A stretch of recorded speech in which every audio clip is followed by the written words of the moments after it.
Mashola Gist TV gist tí à ń gbọ́ wọ́n ní kábíyèsí pariwo wọ́n ké pe tọ Queen Naomi lọ wípé kí Queen Naomi kí wọ́n jọ wípé kí wọ́n forgive àwọn o wípé gbogbo nǹkan tí ó ṣẹlẹ̀ wípé kì í ṣe nǹkan tó jẹ́ pé àwọn mọ̀ọ́mọ̀ ṣe fún Queen Naomi.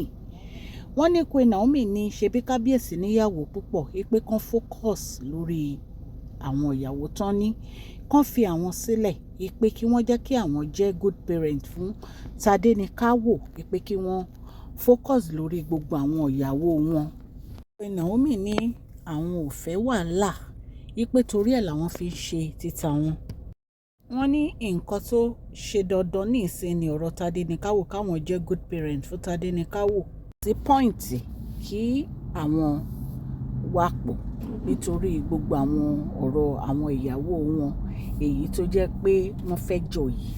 Nǹkan tí a gbọ́ nìyẹn allegedly tán ni Queen Naomi sọ. Ẹ̀yin èèyàn lé wọ́n ní kábíyèsí ní àwọn ò lè do without Queen Naomi wípé kí Queen Naomi jọ wípé kí wọ́n dáríjì àwọn.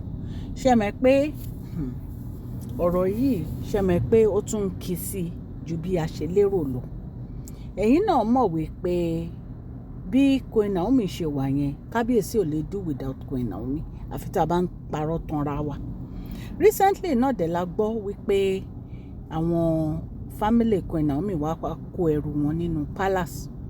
Wọ́n náà tiẹ̀ ti kó abala kan, wọ́n ní abala kejì tán. Wọ́n ní ìgbà tí kábíyèsí dá wọn dúró wípé wọ́n ní kí wọ́n fi ẹrù tó kù sílẹ̀ wípé àwọn ò nífẹ̀ẹ́ sí láti jẹ́ kí ìyàwó àwọn kó ẹrù kúrò nínú palace àwọn. Queen Naomi pé Queen Naomi jọ kí wọ́n fún àwọn ní another chance pé lóòótọ́ gbogbo nǹkan tó ṣẹlẹ̀ yìí kì í ṣe pé bóyá àwọn mọ̀ ń pa ẹ̀ wípé àǹtí wa lóòótọ́ sọ pé òun fẹ́ra kù wípé ṣùgbọ́n àwọn rò pé bíi ti tẹ́lẹ̀ ni tó jẹ́ pé wọ́n máa ní àwọn lóyún tó dẹ̀ jẹ́ pé tó bá yá àwọn ò tún ní gbọ̀n kankan mọ́ wípé kí Queen Naomi fi èyí kí wọ́n fi ṣe oṣù kí wọ́n fi para wípé Queen Naomi lè ní àwọn níyàwó púpọ̀ o káwọn focus lórí gbogbo àwọn ìyàwó táwọn fẹ́. Wọ́n ní Queen Naomi ò mọ nǹkan tó ń jẹ́ ìfẹ́ wípé tó bá yẹ pé Queen Naomi wọn nǹkan tó ń jẹ́ ìfẹ́ ni wípé Queen Naomi wọ́n mọ̀ pé àwọn nífẹ̀ẹ́ wọn dé inú dẹnu ni.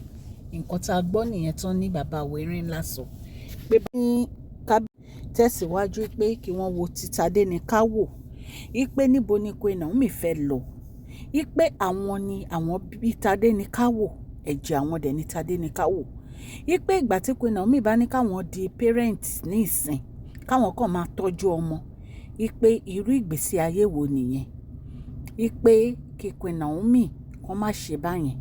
Ẹ̀yin èèyàn lé nǹkan tí a gbọ́ nìyẹn wípé kábíyèsí sọ. Ẹ jẹ́ kí n kí ẹ̀yin olólùfẹ́ mi ní ilé lóko àtìlẹ́yìn òde wípé ẹ káàbọ̀ sí Mashola Gist TV. Mashola Gist TV àtúndé Mashola Gist TV àtúndé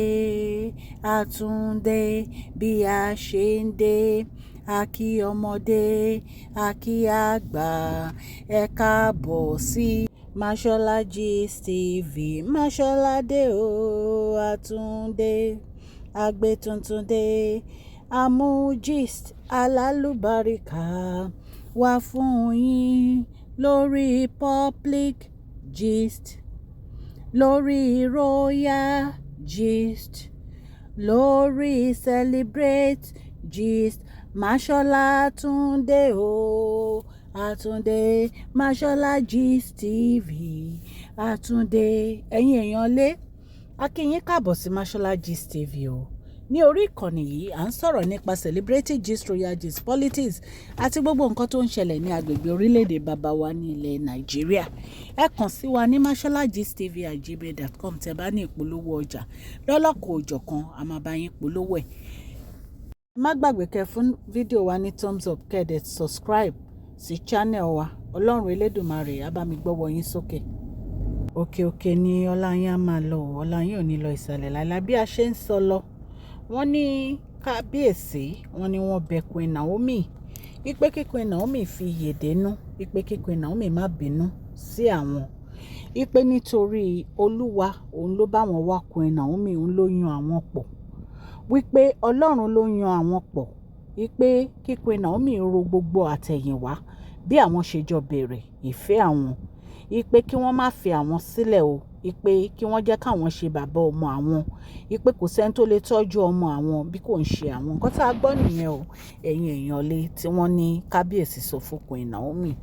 Ṣùgbọ́n ẹ̀yin èèyàn lẹ́ẹ̀kan sí i, èmi ò advice Queen Naomi kan fi kábíyèsí sílẹ̀. Nǹkan tí mo dẹ̀ fi sọ bẹ́ẹ̀ ò ní wípé ọkàn wọn ní òde, ọkùnrin rere ó ṣòro, ó ṣọ̀wọ́n, nítorí pé gbogbo àwọn ọkùnrin tó wà níta, àwọn ọkùnrin rere míì náà ṣì wà o, ẹ má get me wrong o, àwọn ọkùnrin rere míì wà, ṣùgbọ́n àwọn ọkùnrin tán òde ìwòyí wọn lè ní sùúrù, kì í ṣe gbogbo wọn ló lè ní sùúrù, àfi tó bá jẹ́ pé Ọlọ́run gbénú ẹ̀ lókù.